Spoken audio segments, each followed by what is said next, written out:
Hello, everyone. Welcome to the Orland Park Library's Interacting with the Internet series. My name is Matthew Montalvo. I'm an IT assistant at the Orland Park Public Library.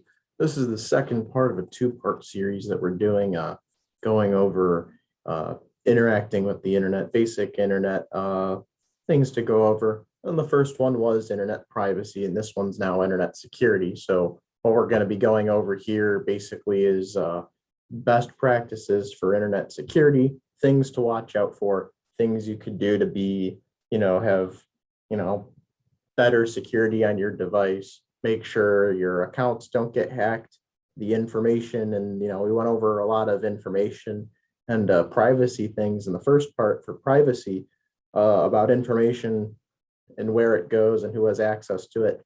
Security is that same information. You want to make sure it stays with people that are authorized to have it. When you give information to Facebook, when you give information to Amazon, you want to make sure that the only people that have that information is you, Amazon, and Facebook. You don't want to give, important billing information, credit card numbers, account information, social security numbers, or anything. You want to make sure that stays between you and the person you're looking to give that information to and nobody else. So that's where internet security comes in. And that's what this is going to be about today. So we'll get started. What is internet security? Internet security is security from attacks and threats from the World Wide Web, as well as from files and applications from the internet. Most of the time, not even most of the time, pretty much all the time, anything bad that could happen from at least internet security is going to come from, the internet security. There's ways to get like a virus, not not from the internet. You can get a virus, but that doesn't happen all too much. That's nothing to be concerned about. And to be cautious of what you do on the internet and take measures to ensure that you're safe from threats. Make sure your information is safe. More or less, it boils down to common sense, and I'll get down to that. If you feel like something's not right with the internet, you're on the internet and it's asking for information you don't want to give out, you're probably right to think that. That's when you should start going, okay, we'll stop, look into this, make sure you're not giving information where it doesn't belong, that you're keeping your information secure. So things to watch out for. And browse the internet, use common sense, watch out for sites or emails that may be dangerous. Don't click on anything that seems suspicious. So if you're expecting an email from somebody, and not all the time you're expecting an email from somebody, you can get an email from a company. You're subscribed to Amazon deals, and there's an Amazon deal, and you get an email about it. Maybe you're not expecting that, but if you have an Amazon account and you're getting an email from Amazon, it's like, okay, well, that makes sense. But if you get an email from First Midwest Bank, and you don't even have a First Midwest Bank account, that's already a bad sign. And it might be asking you to set up an account, but if it's asking you to sign into your account, and it's like, I don't have a First Midwest Bank account, what is this? Well, then something's wrong. Then you might be concerned at first, like, oh, did someone open up a First Midwest Bank account in my name? What's going on? And you could do quick searches to make sure that that's the case. That is or is not the case. You got to check the sender. The way most emails are formatted is when you go into your email, it'll tell you the sender's, not just their email address first, it'll just say their name. And if it's a company like First Midwest Bank, it'll just say First Midwest Bank.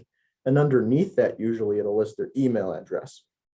You want to make sure that the email address kind of matches up. If it's like firstmidwestbank.org or whatever was the email, support@firstmidwestbank.org or whatever their email address is, then that's a legitimate email, and you probably then have to want to look into that. But chances are it's not actually First Midwest Bank. It's somebody pretending to be First Midwest Bank to steal your information. This is called phishing, and we'll get into phishing and more phishing things in a second. Spelled PHI, not as opposed to like fishing, like going to a lake and fishing. But yeah, instead of having a normal address, it'll be like a bunch of random numbers and letters at gmail.com. And no one from First Midwest Bank's email is going to be at gmail.com. That's not legitimate. So it's something you want to look for who's sending these emails. And it's not just emails. If you're on a website and then a pop-up happens and it says, you suddenly have a computer virus. If it's on a web browser, a pop-up saying you have a computer virus is probably not legitimate. A pop-up came up, you're probably on a website that isn't super safe, or you have a pop-up that shouldn't have bothered popping up in the first place. So you could just close that.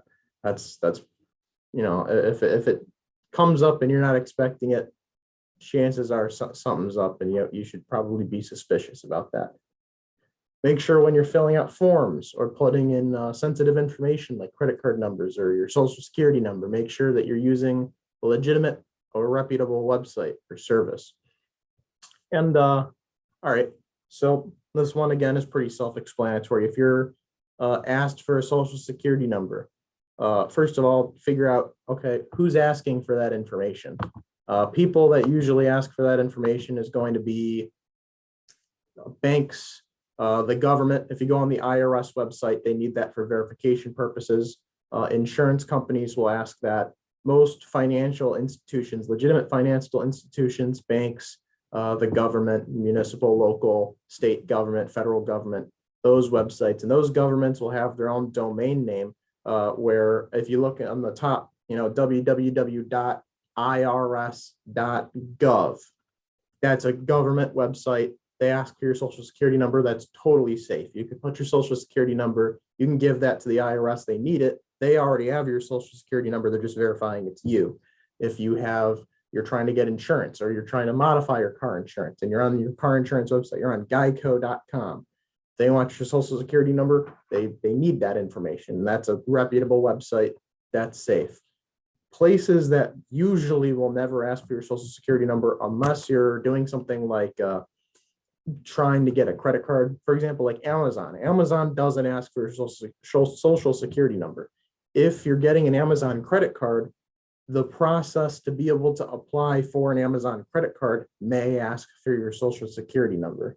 And that will be the one and only time that Amazon will ever ask for your social security number.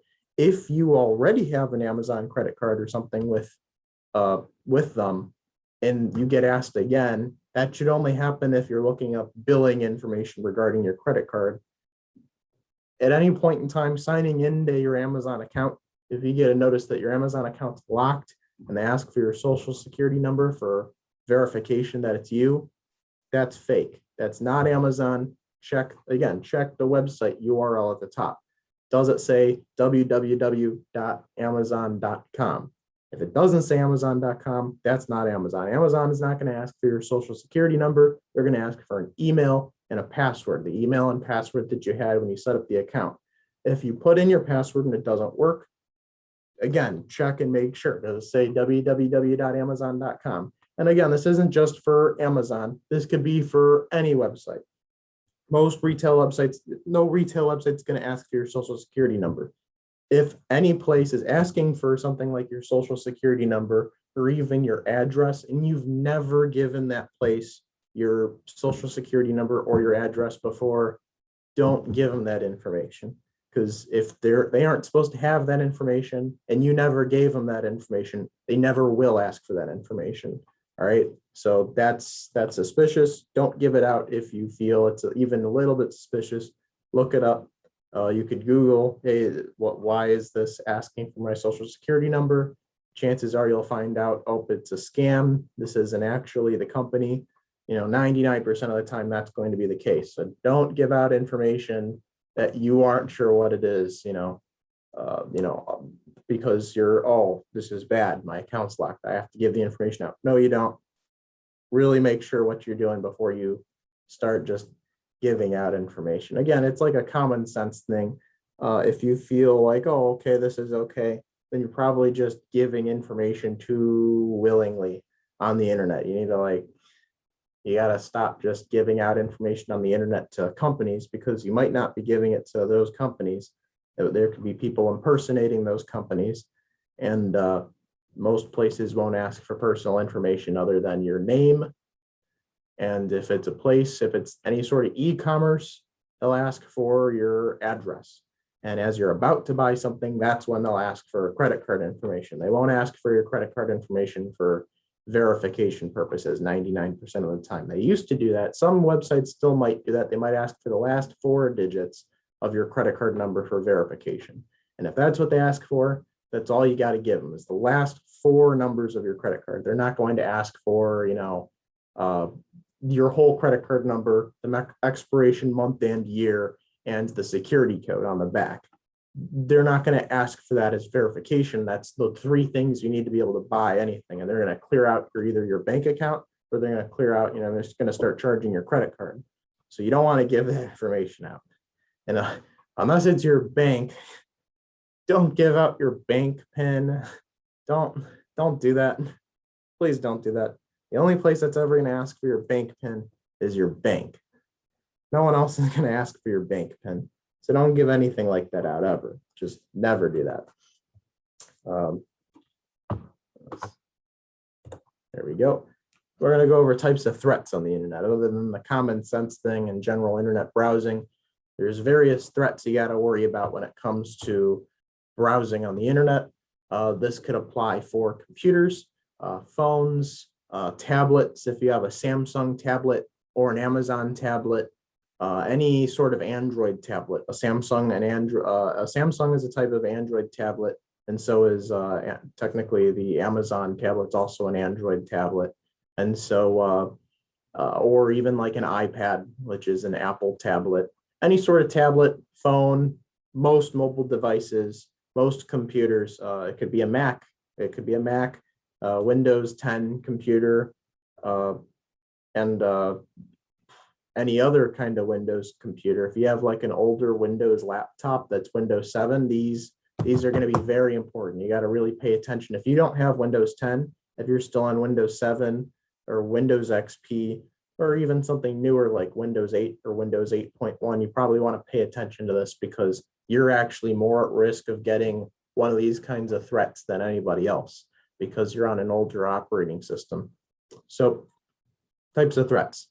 Virus. Everyone's heard of a virus. Most people know what it is. A virus is a type of software that infects a computer and copies itself after attaching to programs or data files in your computer. Most of the time, if you a virus, we'll do malware first before I start explaining this. Malware is malicious software that performs actions without a user's knowledge to harm a device and steal data. So virus and malware, a lot of people mix up the two. They're pretty identical, and more or less they do the same basic thing of getting onto your computer without your permission and doing, stuff that you don't want them to do. You don't want them there. Malware is even worse because malware will attempt to do things, viruses usually will just kill your computer. Malware can do more than that. It doesn't just like make your computer stop working. Malware can actually start stealing information and doing other stuff. We can go more into detail on those types. We got Worm, which is a standalone piece of software that replicates itself to spread to other devices. That's horrible if you got a lot of computers or you're in a business setting, a business place with a lot of, computers. We have spyware, which is it'll attach itself to the computer and it'll just start logging things. So types of spyware is like, imagine it like a program that secretly runs in the background. And then if you would go on Amazon and you put in your bank information or you go to the IRS website, you might be thinking, oh, it's safe. I could put in all my information, no problem, because I'm on irs.gov. You said this is safe, right? Well, yes, but if you have spyware, they'll monitor you going on the IRS website and they'll like steal your information. They'll notice that they're putting in their social security number and they'll track all your information. It'll go somewhere, usually back to another person, and they can use that for identity theft. They can open up a bank account in your name. They could claim that they're you, probably get into your bank account, and they could try to, transfer some money. It's some pretty scary stuff. So then there's ransomware, which is that's also kind of scary. It's essentially it's malware that goes on your computer it runs a program that'll lock up your computer, and then it won't let you on your computer. You'll try to turn on your computer, it'll lock up, it'll say, hey, I'm holding your computer hostage. Literally, it'll say like your computer's held hostage. Will automatically wipe the entire hard drive and steal all your information and throw it on the internet and steal your bank accounts and this and that, all these scary threats. And that'll happen in 30 minutes. And if you don't pay us $2,000 via wire transfer or Bitcoin in the next 30 minutes, we'll wipe everything in your computer. And if that happens, this is going to sound horrible. You really can't do anything. Your best bet, if you ever got ransomware, is unplug your computer. You could take it somewhere to get the hard drive removed. You're going to need to remove that hard drive. That hard drive is gone. If you have a way to wipe the hard drive, you can wipe the hard drive and reinstall Windows. My personal opinion, not much you can do in that situation. You need everything. That hard drive is going to be gone. You can take it somewhere that can try to remove the ransomware. I wouldn't advise that because there could be a type of threat that's not in here. There could be a rootkit. It's a type of it's something that's essentially it's a type of malware that's deep in the computer, super deep in the computer. I didn't add it in here, but it could be rootkitted in, and it could basically pop itself back up and steal your information. So I wouldn't recommend trying to recover a computer that's infected with ransomware. If you ever get ransomware, you turn on your computer and it says, oh, you have to pay us $2,000 or we'll do this and that. Ignore the threats. 99.99% of the time, empty threats. They just want money. They usually aren't stealing information. If they do steal information, they're usually doing nothing with it. They probably get thousands of people. They're not going to go out of their way to like specifically go after you. They're just trying to see, they're casting a wide net of viruses of ransomware rather. And one of the people that they infect is going to pay up. You want to make sure that that's not you. Don't fall into the demands of ransomware. Don't give them the ransom for your computer. Unfortunately, my best advice would be to either buy a new hard drive or to buy a new computer.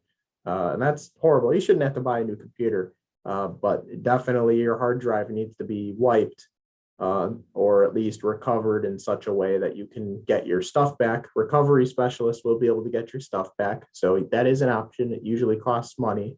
If you know somebody in your family that's really good with computers, you could try to ask them. But all in all, ransomware, you really don't have to worry about too much. That's kind of rare. The only way you get your hands on ransomware is if you're not being careful on the internet and you more or less accidentally give it to yourself. Sounds horrible, but I mean, most of the time when someone acquires ransomware, they're at fault for receiving the ransomware. We'll get into that in a couple of slides, maybe even the next slide. And then a Trojan, which is that's probably the third one that people are familiar with, is a Trojan horse. Malware that uses code to disguise itself to get deep into a system, typically creating a backdoor to steal information or compromise the system itself. Essentially, it's going to be a file that you get usually from the internet that's pretending to be something that it's not. It gets really deep into your computer and then it does whatever it wants. Usually the way that you acquire spyware, ransomware, is through a Trojan. So Trojans are obviously really bad. Luckily, most modern operating systems are protecting against Trojans, so that kind of thing shouldn't happen on any of your devices, as long as you keep your devices up to date. Phishing and scammers. All right, this one's going to be interesting. So I talked a little bit about phishing before. Phishing is the fraudulent practice of pretending to be a reputable company or organization and trying to get individuals to give out personal information like credit card numbers or passwords.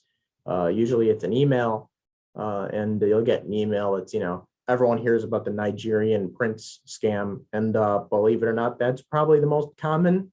And if you look at the most successful internet scams, the Nigerian prince scams are the most successful. You might ask yourself, some of you might be asking yourself, wow, really, people give, their social security number and bank information and money to these people?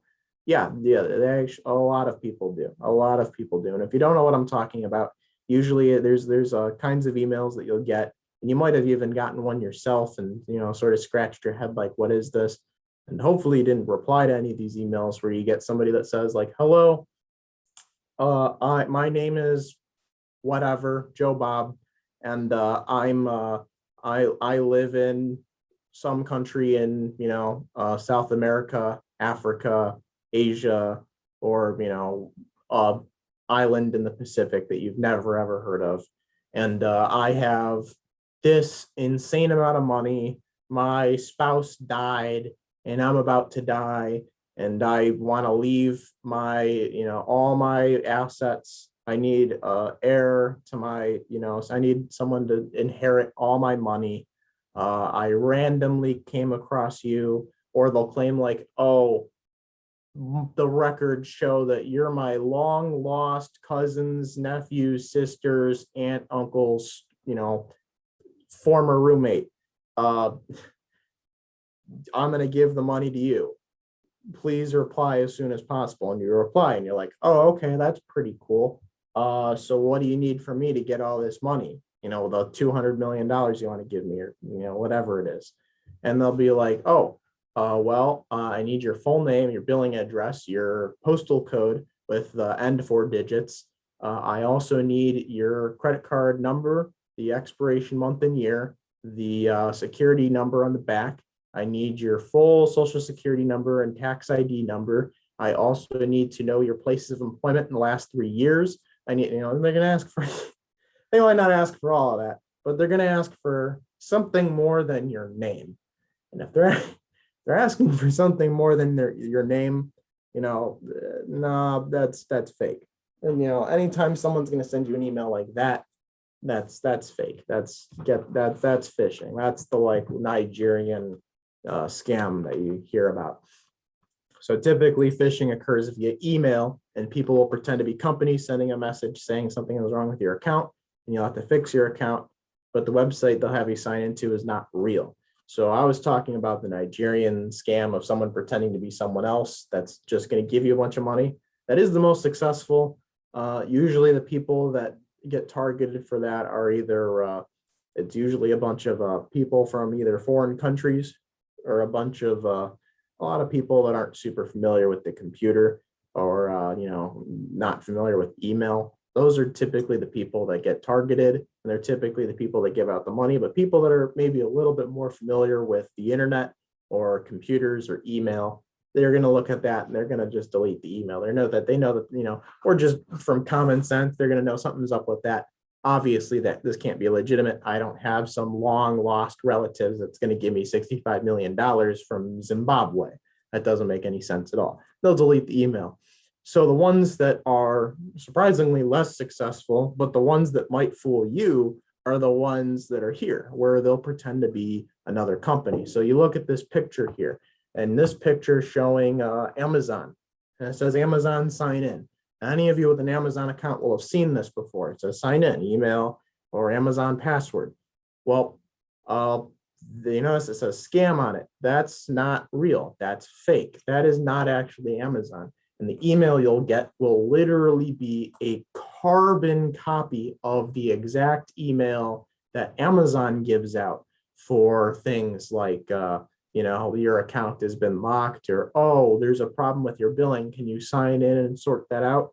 And they won't say like, we need your social security number. All they're going to ask for is, oh, there's been a problem with your account.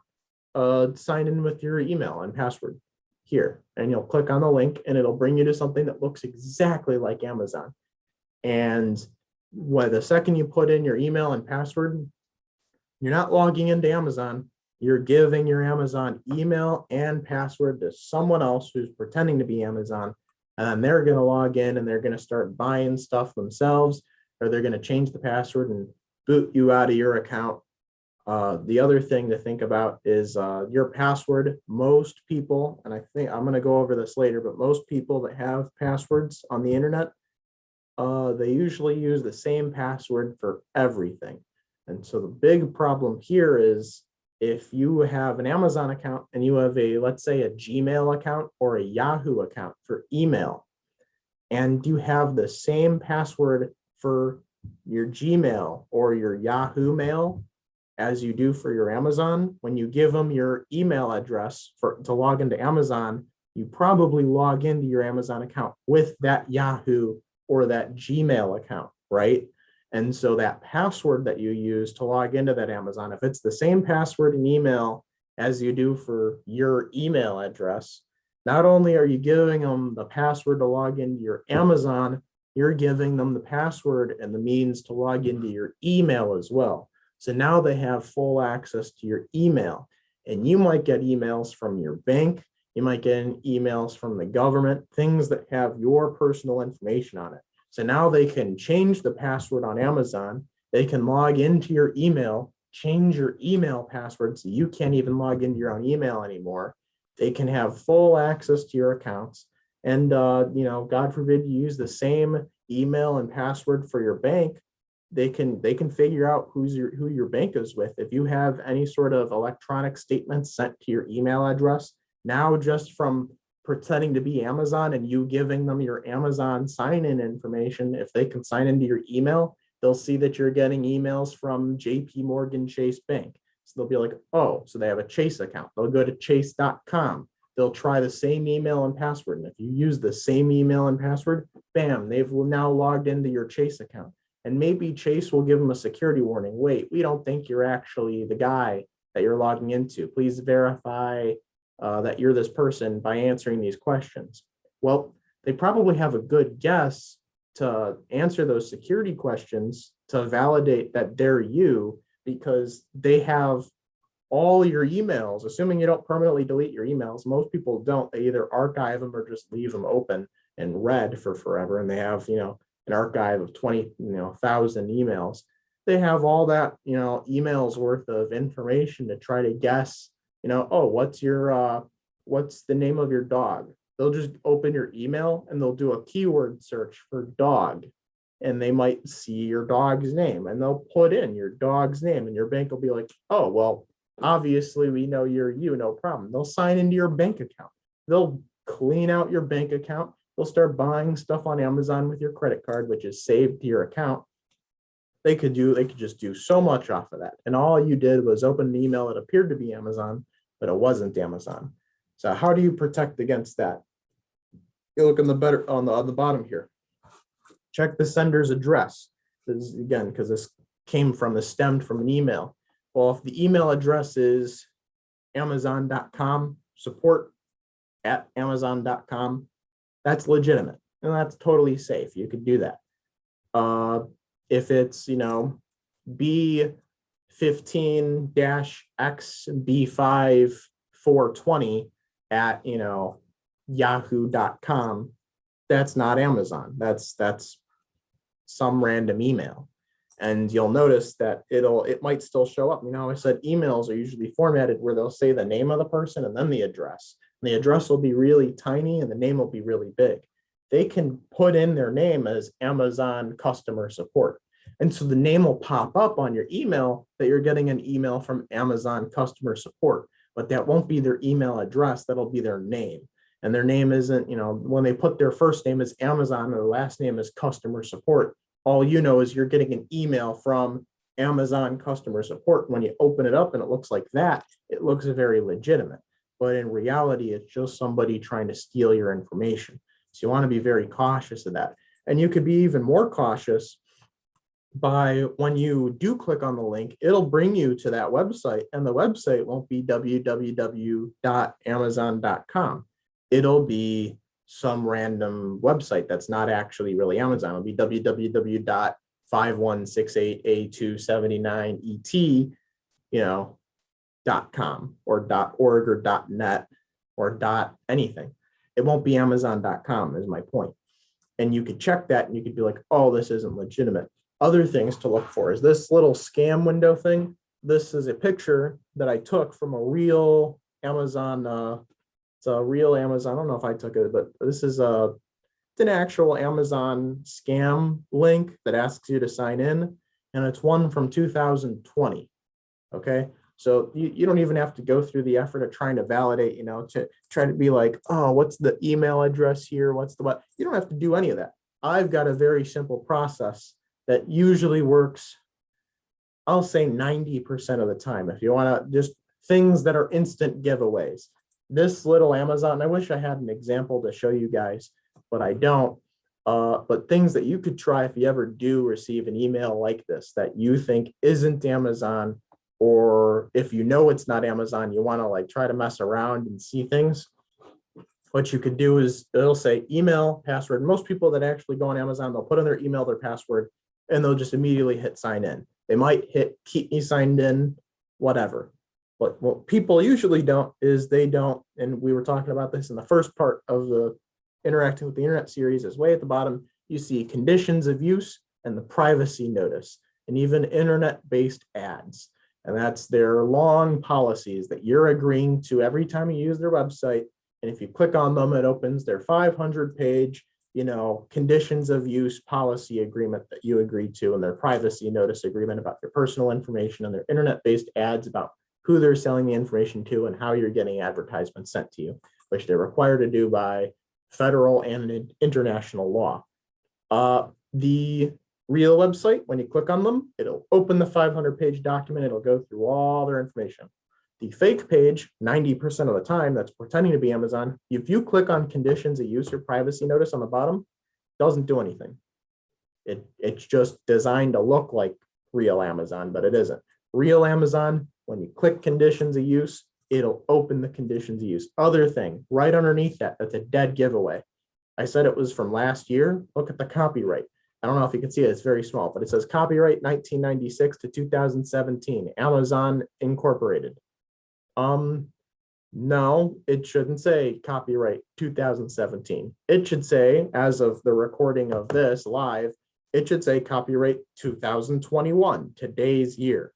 They're going to have their copyright up to date as soon as possible. This is Amazon. They're a multi-trillion-dollar company. They're not going to be copyright 2017. So those two things are instant giveaways. And I say 90% of the time, probably more like 99% of the time, but there is, and I will caution this, there is the 1% that some really smart person that's evil will be setting this up, and they will do everything to make it look legitimate. The two things that really good scammers that I personally would never be concerned with, because it would be so rare, is where they don't have an email address like joebob@gmail.com pretending to be Amazon. Their email address will be like customer support at Amazon, but the O is not an O, it's like a 0.com. And if you do a quick glance at it, it looks like, oh, this is legitimate. Or even worse, they'll be like, I don't know, Amazon customer. They'll have like an email address that's like support at amazoncustomercare.org. And you'll look at it and you'll be like, well, I guess that's legitimate, but it won't be legitimate. What they did is they bought a domain on the internet, or they own the domain to amazoncustomercare.org, which isn't Amazon. That's not Amazon, the multi-trillion-dollar company. That's a website and email address that they bought themselves, so they look more legitimate to you. And then if they go even more, they go further to make it even more legitimate. You know how I said the conditions of use and the privacy notice and the internet-based ads buttons at the bottom will work? If they want to really be, super authentic, they'll make those buttons work. And even more so, not only will the buttons work, but they'll be direct links to Amazon's actual website. And so where it says keep me signed in, it says details, the website for you to sign in will be legitimate. But when you click on details, they'll have that link to Amazon. When you hit sign in, they'll log your information still, but they'll have it redirect you to Amazon's actual website. So everything, the entire interaction will look super legitimate. You'll get an email, it'll say Amazon customer support. The email address will be support@amazoncustomercare.org. You'll put in your email, everything will work. The copyright date will be to 2021. all the buttons will work as they're supposed to. Everything looks super legitimate. They'll hit sign in. It'll even take you to your actual account on Amazon's actual website, to Amazon.com, and you won't even know that you had your account information stolen right then and there. That happens. It does happen. Doesn't happen a lot. And someone who really knows what they're doing would be setting that up. And if you lost your information, your account information that way, I would almost say that's not even your fault. Most people wouldn't really know what to do about that. But the good thing is most of the time, those kinds of emails will be blocked by spam, by your email address. And I shouldn't have to mention this, for the person that's pretending to be Amazon, it's obviously very illegal. The company and the government typically go after these people. The international government will go after them. That's very illegal, and they typically don't last very long. And when they do successfully steal people's information, typically I'm not going to say nothing's done with that information, but usually the international authorities will go after them so quickly that there won't be enough time for them to be able to do anything malicious with that information. There is some of the time they will put that information on the internet for other hackers to nab up. So it's still something you should be kind of concerned about, at least moderately. So we got another one. Here's another one. So look at this. So I was saying how sometimes they'll go out of their way to be really legitimate. So let's look at this first. All right. You do a quick glance. It says from Amazon. You see how it says the name first. It says the email address afterward, but from Amazon. Okay, so it's Amazon, but let's just make sure, let's look at the address. management@amazoncanada.ca. So obviously this person's Canadian, so it's a Canadian link. Amazon.ca is Amazon's. Canada, it's Canada's Amazon, .ca, google.ca, it's, but .com works as well, but the CA is the end for Canadian website. Any domains that are registered Canadian. But you'll notice that it isn't management@amazoncanada.ca. First of all, amazoncanada.ca I don't think is actually Amazon's. It could be, but I think their emails aren't going to be that. It's going to be management@amazon.ca, or it might just be management@amazon.com because their corporate is here in the United States of America. And so it won't be management at Amazon, missing the A, Canada.ca. But at first glance, you look at it, management@amazoncanada.ca looks legit. And it says, dear client. That's another giveaway, is they might say something like dear client or dear person. Every Amazon email I've ever gotten from Amazon, it'll say, hello, Matt, or dear Matt, or good afternoon, Matt. They know my name is Matt, and they'll address me as Matt. And if you have an Amazon account, they'll do the same thing. They'll specifically say dear Matt, which is that's, you were talking about ways to immediately know that things are fake. You want to know a way that you immediately know an email address is real. Your bank, Amazon, Facebook, they'll address you by your name. They'll be like, we have amazing deals for you, Matthew. And it's like, well, that's my name. Obviously, this is legitimate. And I look and, it's from Amazon.com. Oh, well, that's legitimate then. I don't have to worry about that at all. But then we got if you look at the link, you see confirm your identity with us at the link below. And it says Amazon.com. Oh, well, it looks legitimate. It says Amazon.com, but that's not actually a link to Amazon.com. It's actually in emails, you can send a link with any kind of text. So I could say like to sign in, click here. And the word here will be blue. And if you click there, it brings you somewhere. What they did is they changed the text from here to www.amazon.com. So it looks like a link, but it's actually just a link disguised as a different link. So you see it says hovering over the link reveals it's not actually Amazon.com. It actually is HTTP redirect some random numbers or letters.com. It'll be something different. And so if you hover over it and it's not the same link, then something's really illegitimate. So this is a very fake email. If you ever get something like this, just delete it, throw it in your spam, ignore it. You don't have to worry about that. compromised information. What happens if, I'm just learning this now. How do I know if I've had my information compromised in the past? How do I know that people don't have my information? Well, lucky for you, there's actually a way to figure that out. But data breaches are it's basically when there's a big data breach. A data breach is basically what happens if rather than try to steal your personal information from you directly, hackers don't typically do that.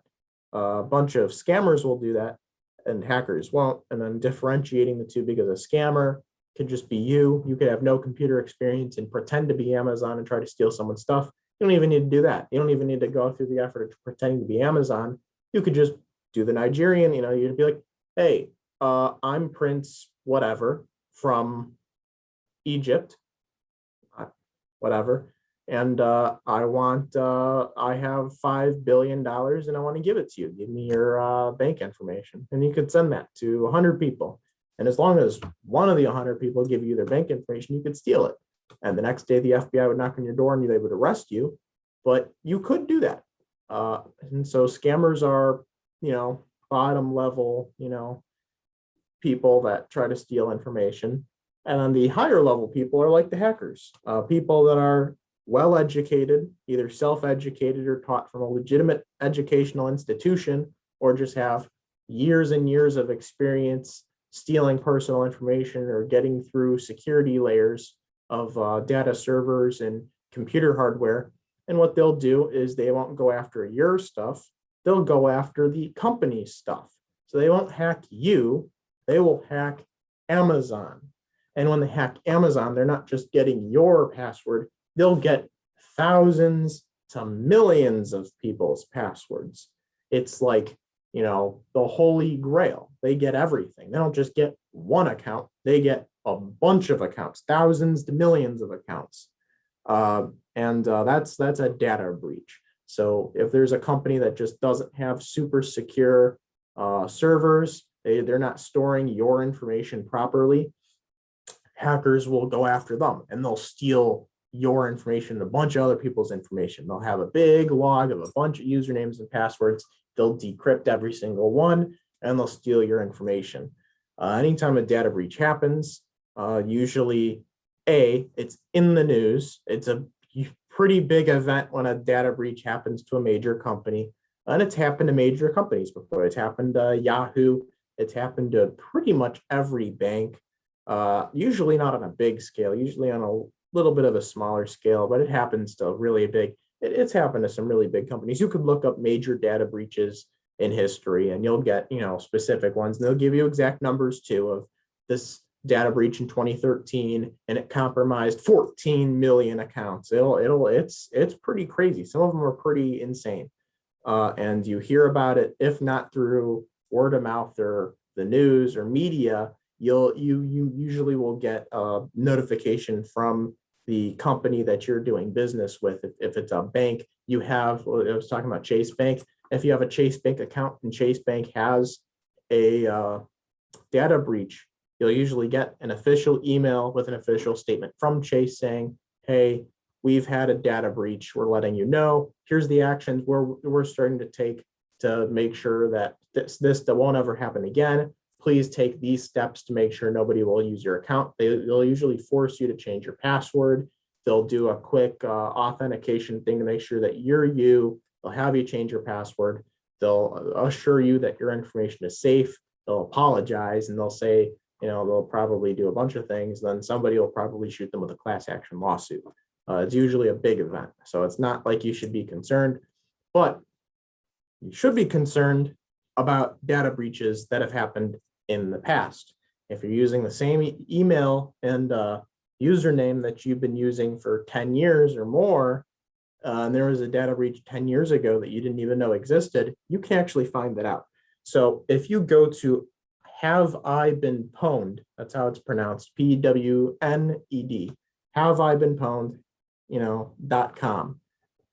And it'll take you here. You can see the picture and it says, have I been pwned? And basically all you got to do is put in your email and it will check it with a list of it's basically a copied version. They copy versions of data breach lists from the internet that have been either made public or that have happened, and they'll cross-reference your email with one of the associated lists from organizations or banks or websites that have been hacked with a big data breach, and they'll let you know, oh no, your email has been on multiple breached sites that have had data breaches while your account was active. You probably want to change your password.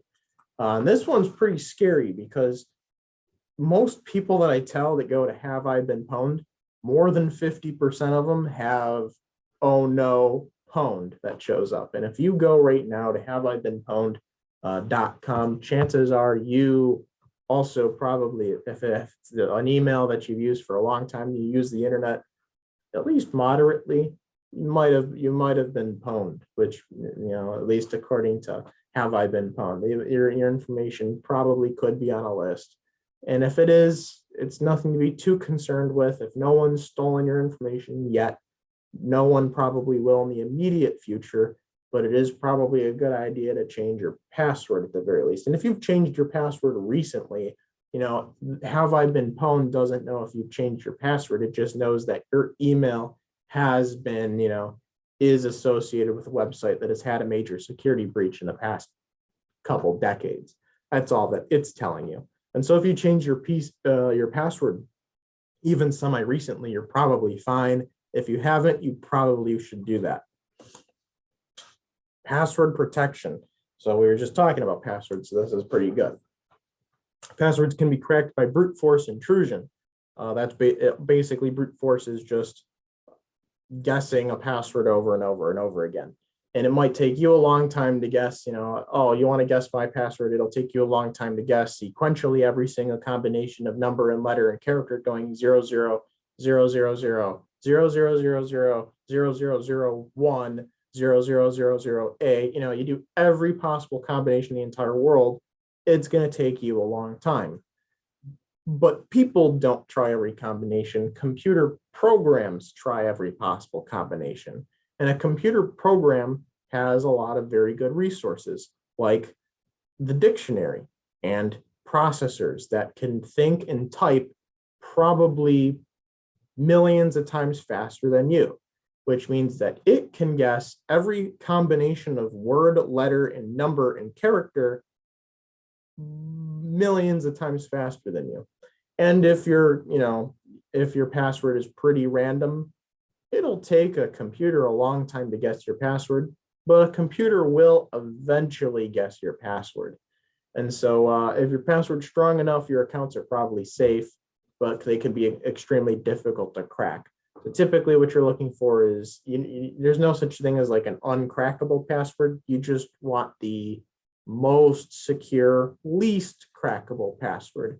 My password personally is I'm a little bit insane, but I'm also a computer network security specialist. I have about a 30-character password of a complete randomized selection of numbers, letters, and symbols.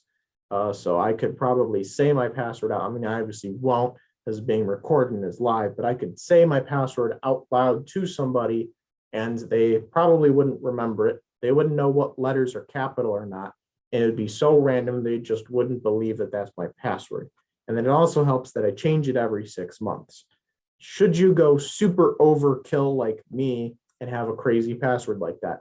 No, you're probably safe to just have like a 8 to 12 character password, but you probably want it to be, my personal opinion, have it completely randomized and then memorize it. You want to avoid having a password like cat1234.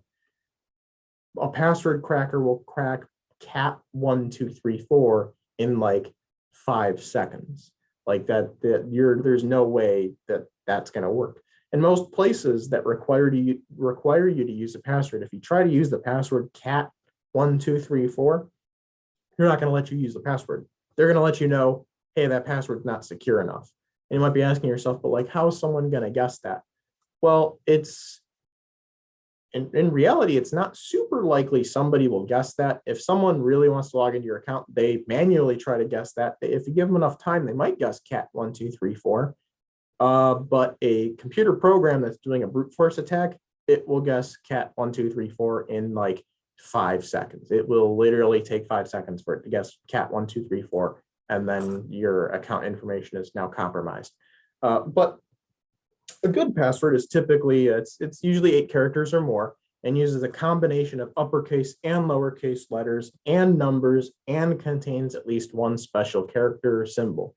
Character or symbol being like the star or the number sign or hashtag, the @ sign, the $sign, the percentage sign, exclamation mark, one of those symbols. So you use one of those, at least one of those, numbers, and a combination of uppercase and lowercase letters, then you're probably safe. If you are constructing a password, my 2 cents that I want to throw in is a lot of people use a word or two with numbers either before or after the word or words, and then a symbol usually in the front or at the end. And that's kind of safe.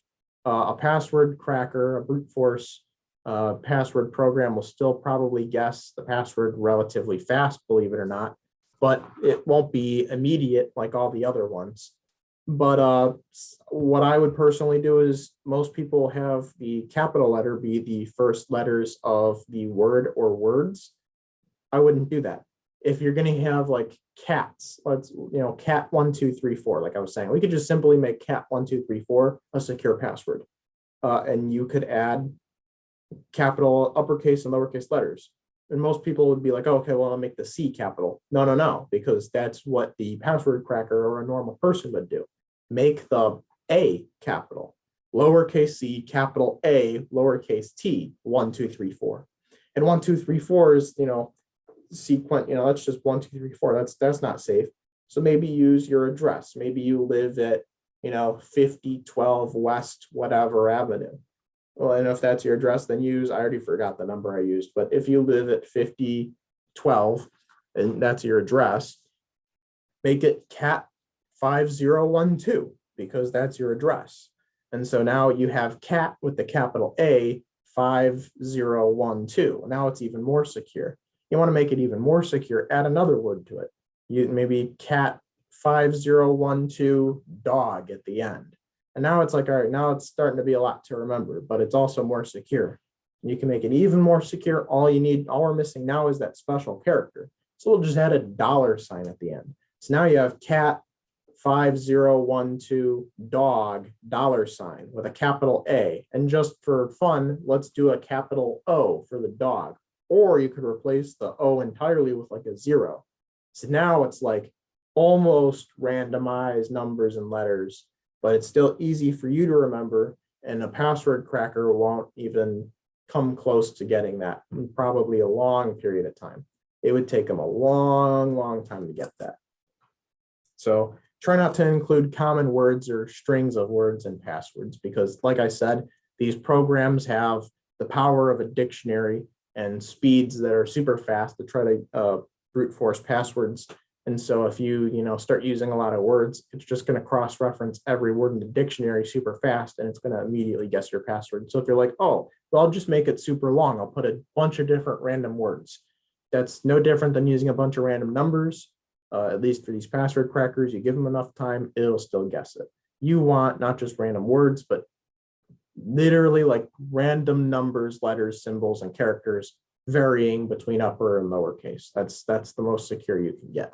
So antivirus software. So now we're shifting away from passwords, and now we're going to talk about your system itself. And the antivirus software, you can get it on computers. I think most of this has been covering computers, but you can get antivirus on phones.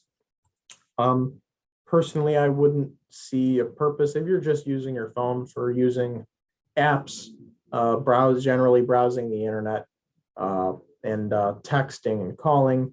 You probably don't need an antivirus on your phone. 99% of people don't need some form of antivirus on their phone. As long as your phone is up to date, you shouldn't have to worry about getting a virus on your phone. Doesn't matter what phone you have. As long as it's up to date, you don't have to worry about getting a virus on a smartphone.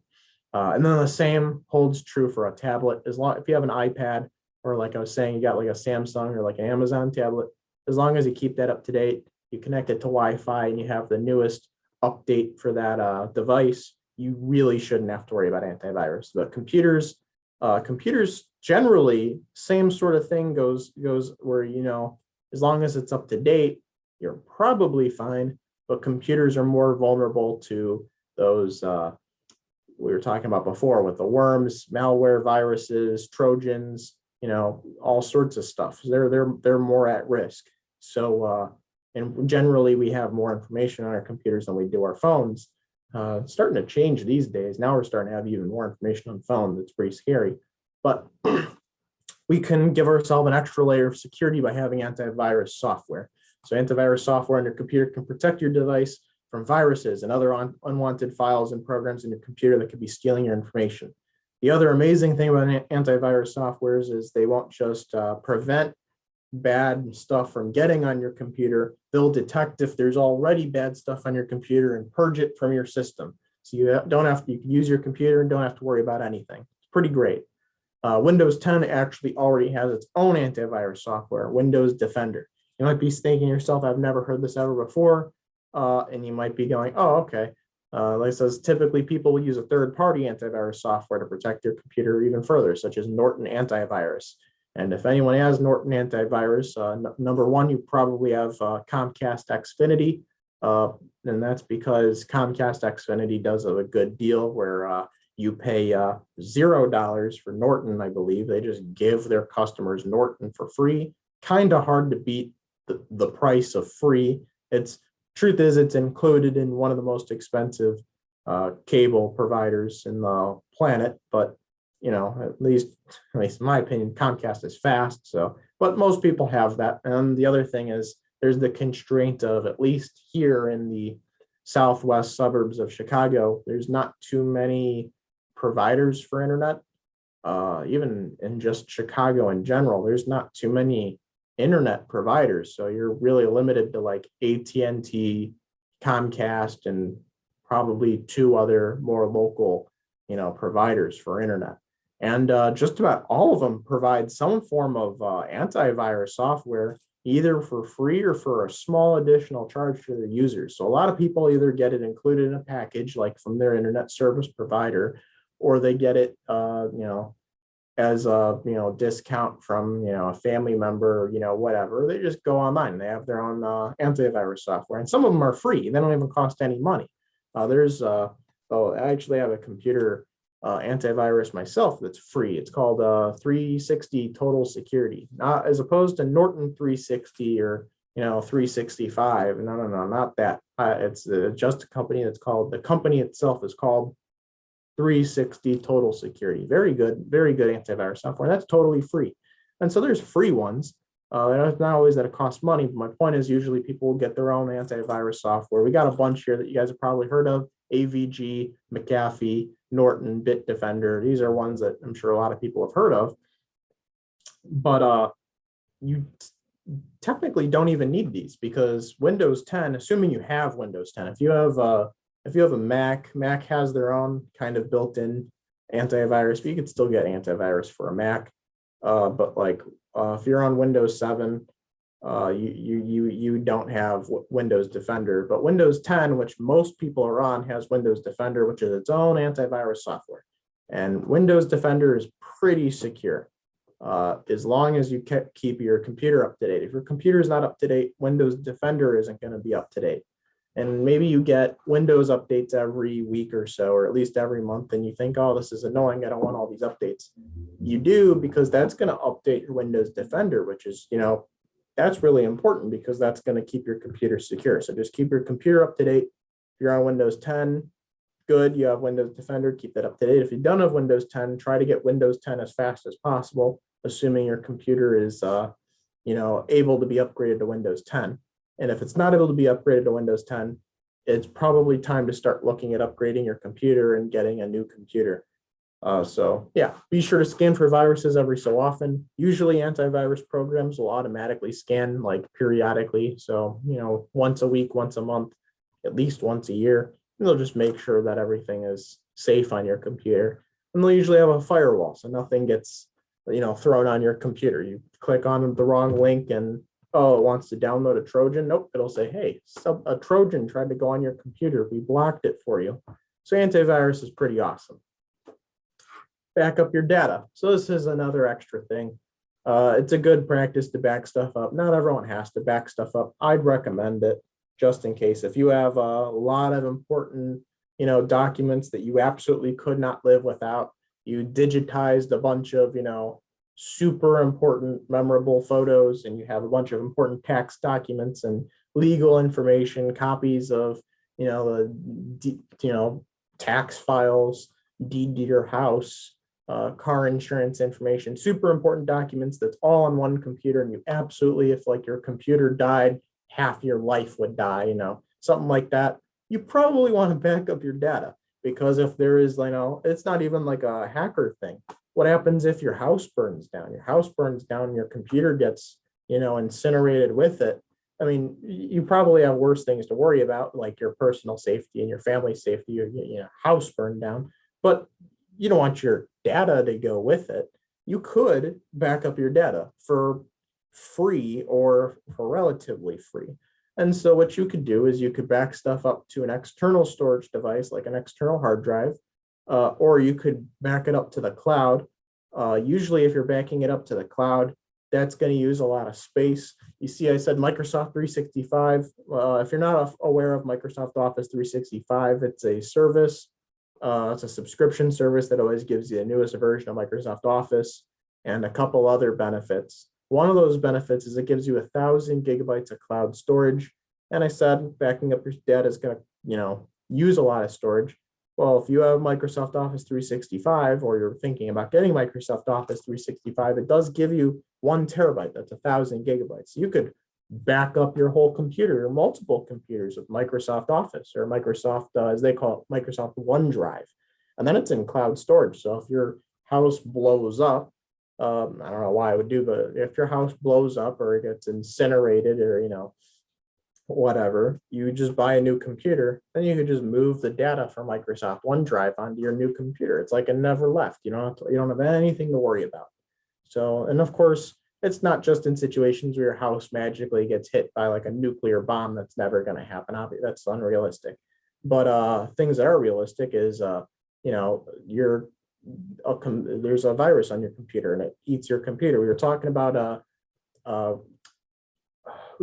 computer viruses that will, like ransomware. Ransomware, my recommendation, if you have ransomware, is you have to toss the hard drive or you have to toss the computer, because you're not going to get that information back. And if you don't want to have to pay a recovery specialist at like Best Buy or, somewhere that might do that, Radio Shack doesn't exist anymore, but, someplace that'll handle that, you don't want to pay them money to recover your hard drive.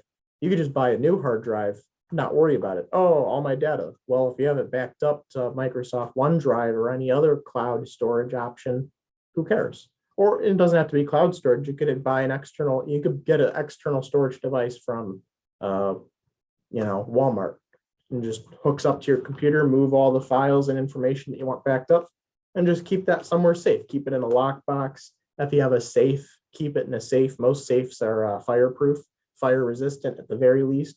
So, or keep it somewhere external, leave it outside your house, give it to a relative. So if something happens, you can always get that information, and you could, and you'll have another copy. So it's a very important thing to consider. I personally would back up your information on a computer, or from a computer rather.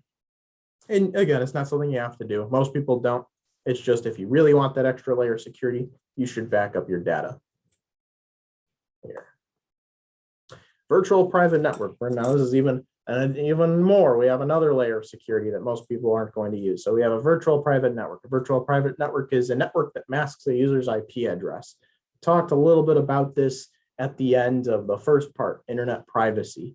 And so things that the website that you visit, the thing that the website that you visit is able to see is your IP address.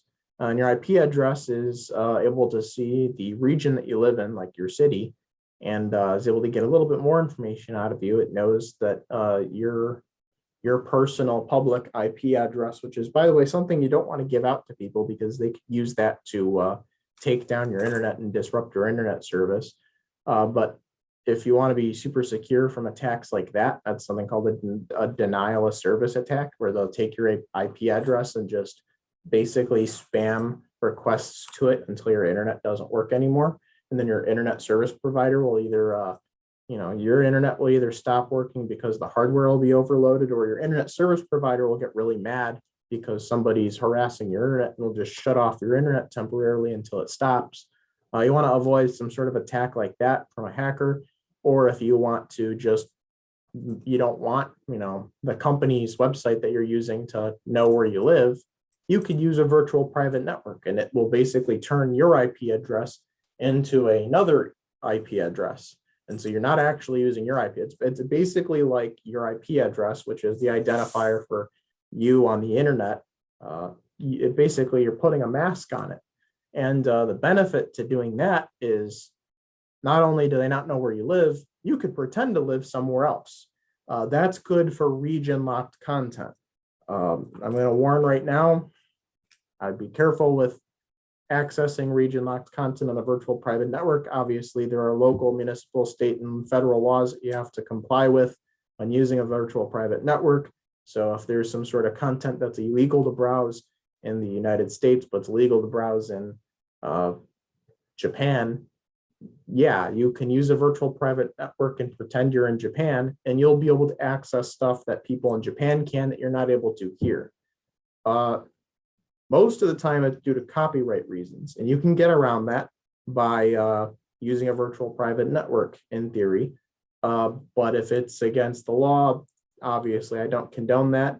Use at your own risk, obey, all the regulations and laws for you in your area. But yeah, that's a thing of VPNs, is it basically is able to make you pretend you live somewhere else. So if you set your VPN to a French IP address, if you access a website, they'll think you live in France. Of course, a downside of that is when you go to Amazon, it'll automatically bring you to Amazon France. And unless you speak French, you're probably going to have a hard time using their website.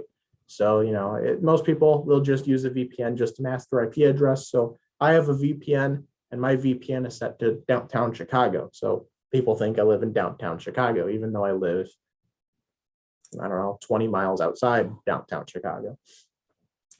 And yeah, so you can use an IP address to make it pretend that you're in another country. And you can use a VPN on another computer or even a phone.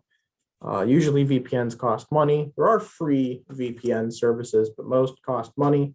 There's a bunch of brands. You could do some research yourself privately, just look up VPNs and on Google, and there's a bajillion of them. So there's a lot that are pretty big. I know NordVPN is one of them. You can look at NordVPN.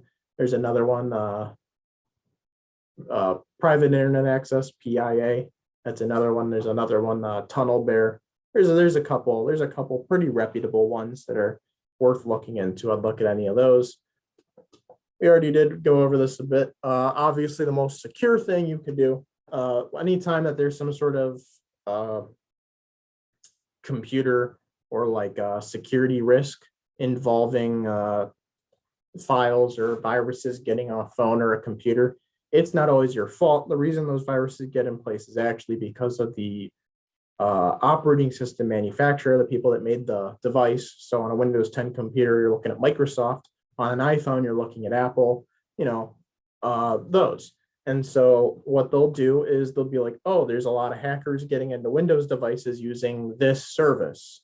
And Microsoft will patch that service in Windows 10 to make sure hackers can't use that ever again. So there's less hackers getting into people's devices, or just, viruses getting on your device in general. And the only way that you're going to get those patches for security, those security patches, is if you're updating Windows. So you want to make sure that you're always on the newest version of Windows, newest version of iOS if you're on an iPhone, or the newest version of Android if you're on an Android device. You just want to make sure that all your devices are always up to date, all the time. Those security risks of not keeping your devices up to date are very, very big. If you're on a device that's too old to receive new updates, you probably want to start looking at getting a new device. If it's only a little bit old, that's probably fine. But like if you have an iPhone that's so old that it can't get, past iOS 13, you probably want a new iPhone soon because it's not getting updates anymore. If you have a Windows computer that's on Windows 7, you're going to need a new computer. If it can't automatically upgrade to Windows 10, you're going to have to look for a new computer. So, Android, if you're only on Android, 7, Android 8, you probably want to start looking at a new Android device. So those are things to consider as well. Really, more or less, that's everything. I probably went through everything, and I probably spent a little bit more time than I wanted to going over anything or going over everything, but there was a lot to talk about.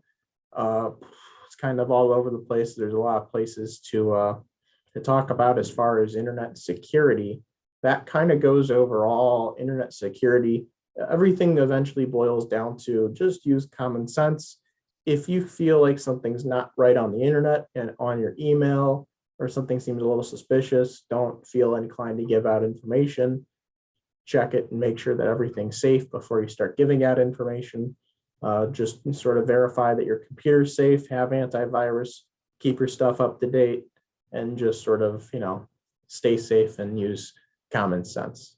If anyone has any questions, you could ask them now, or you can contact me at any time. My email address is in the corner there. You got mmontalvo@orlandparklibrary.org. You can contact me about this class or the last class about internet privacy, any concerns or questions about internet privacy or security, or if you'd like to see anything is included in future classes about, interacting with the internet in terms of privacy or internet security or, personal device security, let me know. I will be sure to add those in the future or answer any questions. And I will see you next time. Thanks for watching.